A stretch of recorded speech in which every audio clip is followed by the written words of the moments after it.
Hi, my name is Andy Robertson. I'm a Longwood University athletic training student, and this is my structural analysis project.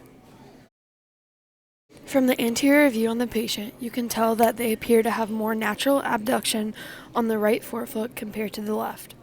The patient appears to have a slight genu valgus and patella alta. The patient's left hip appears to be higher than the right, and this could be due to a rotation of the pelvis.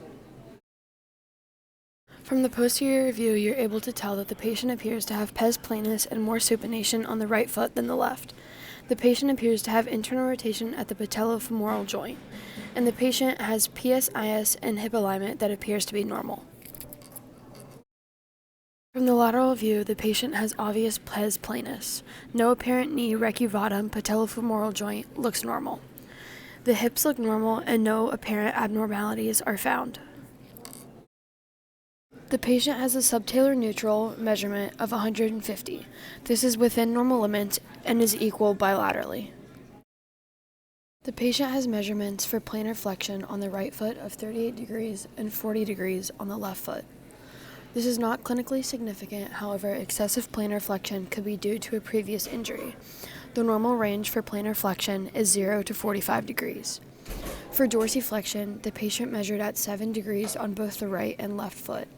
This is equal and could be due to tight Achilles tendon and gastrocnemius because the normal range is 0 to 20 degrees. The patient measures for forefoot inversion with 15 degrees on the right and 13 degrees on the left. This is clinically significant and could be due to tight everters and lateral structures. The normal range for forefoot inversion is 0 to 35 degrees.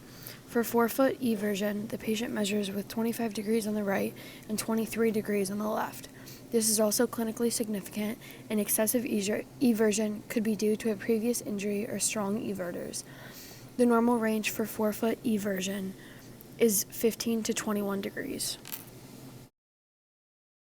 For great toe flexion, the patient measures as 28 degrees on the right foot and 27 degrees on the left foot. This is not clinically significant, and great toe flexion normal range is 0 to 30 degrees. Great toe extension, the patient measures 30 degrees on the right foot and 31 degrees on the left. This could be due to tight flexors on the plantar side of the foot. Normal range for great toe extension is 0 to 70 degrees. For ankle girth / figure 8, the patient measures 51.5 degrees on the right and 52 on the left. This is not clinically significant because more than 1 centimeter compared bilaterally is clinically significant. For calf girth, the patient measures 41 centimeters, 40 centimeters, 36 centimeters on the right, and 40.5, 40, and 36 on the left. This is not clinically significant because more than 1 centimeter compared bilaterally is considered clinically significant. For the weight-bearing lunge test, the patient measured 6 centimeters on the right and 6.5 centimeters on the left. This difference is not clinically significant, and anything less than 4 centimeters is cause of a problem. For the navicular drop, the patient measured 1 centimeter on the right and 1 centimeter on the left.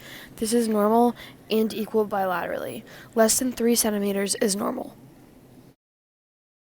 For knee extension, the patient measured -3 on the right and -2 on the left. This is normal and not clinically significant.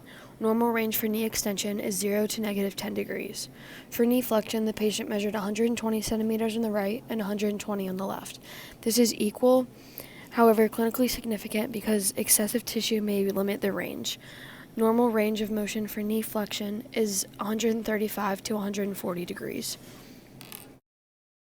For knee girth, the patient measured 43 centimeters, 47 centimeters, 51 centimeters, and 55.5 centimeters on the right, 42.5 centimeters, 47, 51.5, and 55.5 centimeters on the left. This is not clinically significant. Anything that more than 1 centimeter bilaterally is considered clinically significant.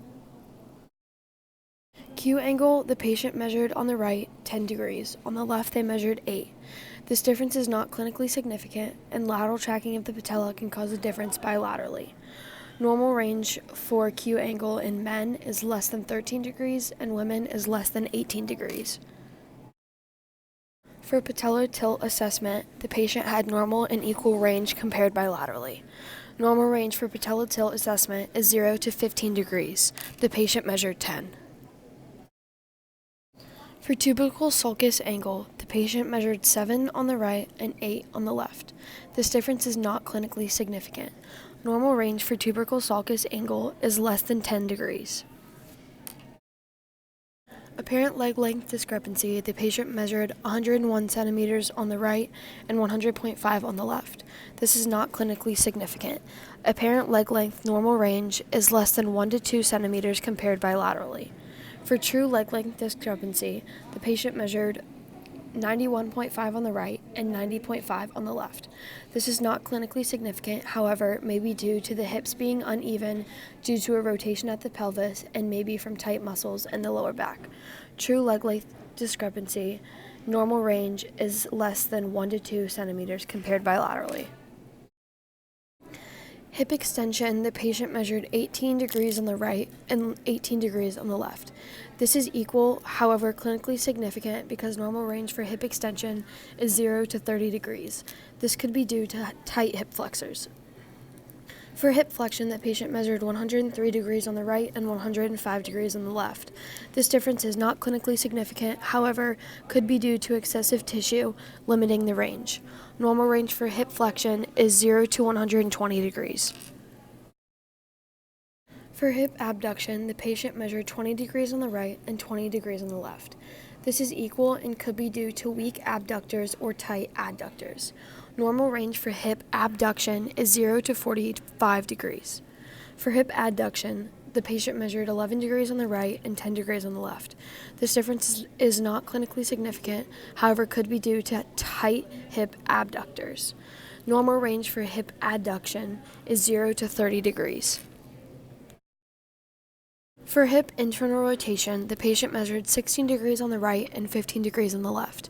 This difference is not clinically significant, however, it could be due to weak internal rotators or tight external rotators. Normal range for hip internal rotation is 0 to 45 degrees. For hip external rotation, the patient measured 19 degrees on the right and 20 degrees on the left.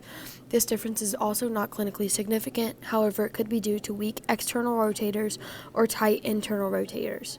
Hip external rotation normal range is 0 to 45 degrees. For angle of torsion, the patient measured 8 on the right and 6 on the left. This difference is not clinically significant, however, the patient appears to be retroverted. Retroversion is 0 to 15 degrees and anaversion is 20 degrees. Throughout the patient's walking gait, we can see that they have a stance phase with a normal heel strike and a normal toe off. We can also see that the patient goes through a swing phase throughout the walking gait. Here we can see that the patient has a normal arm swing and a normal step length. No significant abnormalities were noted during the walking gait through posterior, anterior, and lateral views. Here we can see the patient's running gait. Through the patient's running gait, we can see the phases of initial contact, mid-stance, takeoff, initial swing, mid-swing, and terminal swing. The only significant abnormality noted throughout the patient's running gait is that the patient has little to no flight phase. This is when both feet should be off the ground in between each step. The patient has a normal step length. We can see this through the posterior view, anterior view, and lateral views.